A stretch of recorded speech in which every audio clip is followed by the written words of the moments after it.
This is Coach Michael Harlow with Endorphin Fitness, here to go over the race details for the Naylors Beach Triathlon in Duathalon.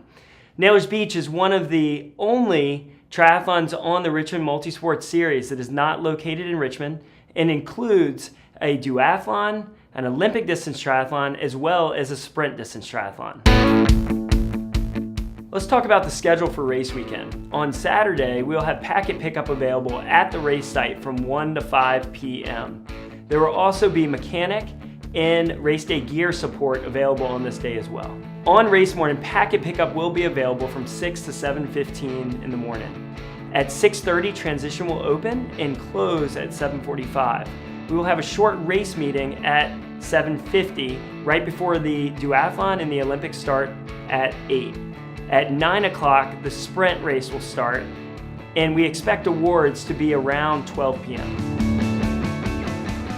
Here are a few essentials that you'll definitely want to bring on race day.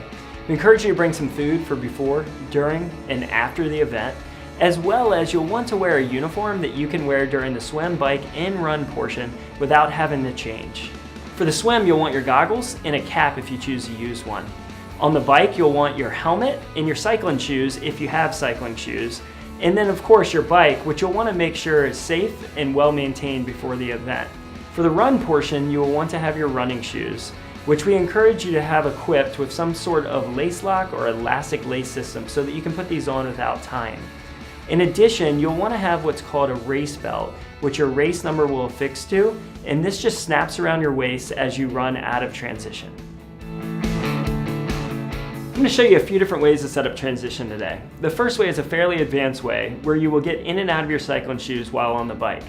To do this, we are going to actually clip in to your shoes and affix them in an upright position on your bike, waiting for you in transition. Then you will also place your helmet with your glasses inside the helmet sitting on your handlebars. With this setup, you will come into transition and you will put on your glasses, then put on your helmet, and then instantly take your bike and roll it out of transition. When you hop on your bike, you'll be able to slip into your shoes and start pedaling away. We enable this by affixing your shoes in an upright position using rubber bands. Once you start pedaling, these rubber bands will instantly break and allow you to pedal freely. If you're not comfortable getting in and out of your cycling shoes on the bike, you can simply place these cycling shoes on the ground behind your running shoes. If you are doing this, what I encourage you to do is also place your helmet and glasses on top of the cycling shoes as well, so that you do not forget them as you head out of transition. Transition 2 is fairly simple. All you will need are your running shoes and a race belt that has your race number affixed to it. Now remember that we encourage you to have on your running shoes some kind of speed lace system so that you can just slide them on. Now if you do not have cycling shoes, you will essentially do transition 2 in transition 1 before you get on the bike. And if you're doing this, what we recommend is putting your helmet on top of your shoes as well as your glasses, so that when you come into transition, you will put on your glasses, your helmet, then your shoes, and then go ahead and put your race belt on so that you have nothing to worry about when you come back from the bike before starting the run. The Duathalon run course is completely flat, 2 laps making 2 miles. You will start on Rappa Point, then make a left on Naylors Road, and then another left on Strangeway, before making a left again on Rappa Point. This completes your first loop, and then you will continue on to complete your second loop. After your second one, you will make a right turn to enter transition, finishing your run. The bike course is a great course. It is predominantly flat, but there are about 3 tough hills that are on the course that you'll want to be prepared for. Exiting transition, you will find yourself on Strangeway Road, which is completely flat. At mile 1.7, you will make a left on Sandy Lane Road. This road will bend to the right and you will find the biggest hill on the course due to its steepness. You will want to be prepared for this hill. I encourage you to look at it before the race. At mile 4.3, you will make a left on Newland Road, which is fairly flat. At mile 5.3, you will make a right on County Bridge Road, and about a mile up this road, you will find a 3/4 mile downhill followed by a mile steady climb, which is probably the second largest hill on the course. At mile 9.3, you are going to make a left on Minikin Road. There is one small hill on this section of the course at mile 10.4. At mile 12, you will make a right on Kings Highway, which is relatively flat. Mile 14.8, you will make a right on Talent Town.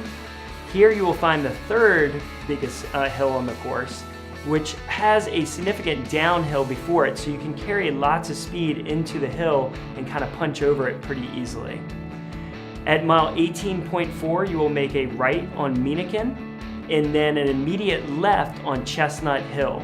There is a small hill on this section of the course, but it is not too bad at all. At mile 20.4, you will make a left on Newland Road, followed by a right on Naylors Road at mile 21.2. This will take you back to transition, but please note that in the last quarter mile, you will encounter some speed bumps, which you will want to be aware of. The run is a very simple out and back course that is completely flat, but it has very little shade on it. So you will want to make sure that you stay protected from the sun by wearing a hat or something else to stay cool. Coming out of transition, you will make a right turn on Naylors Beach Road, which will become Strangeway Road. Then from there, you will make a left turn on the Waterview Road, which will take you to the turnaround. It is a simple out and back from there. You will find aid stations right outside of transition and at every mile marker, as well as at the turnaround. After crossing the finish line, catch your breath, grab some food, cheer on your fellow competitors, and enjoy the many activities that we have planned as you wait for the awards, which will begin shortly. You'll want to make sure that you have your helmet on your head and your chin strap buckled while on the bike, whether racing or not at the race. Additionally, you will want to make sure that your helmet has a CPSC sticker in it, which just certifies that it's safe and something that the officials often check for. Additional rules that you want to be aware of include the fact that you cannot have any earphones in during the race. You have to have everything in your transition area and nowhere out on the course. You cannot abandon any equipment on the course, and you cannot accept any outside assistance while racing. You'll also want to know a few rules around drafting, which essentially means that you are taking an advantage by riding too closely to the competitor in front of you. You will want to always stay 3 bike lengths behind any other competitor. If you need to pass this competitor, you can pass on the left and you have 15 seconds to do so. If you get passed, you need to drop out of their draft zone by dropping 3 bike lengths back. At all times, you need to stay to the right-hand side of the road unless you are passing. And finally, remember to have a great time on race day enjoying one of the greatest sports on earth.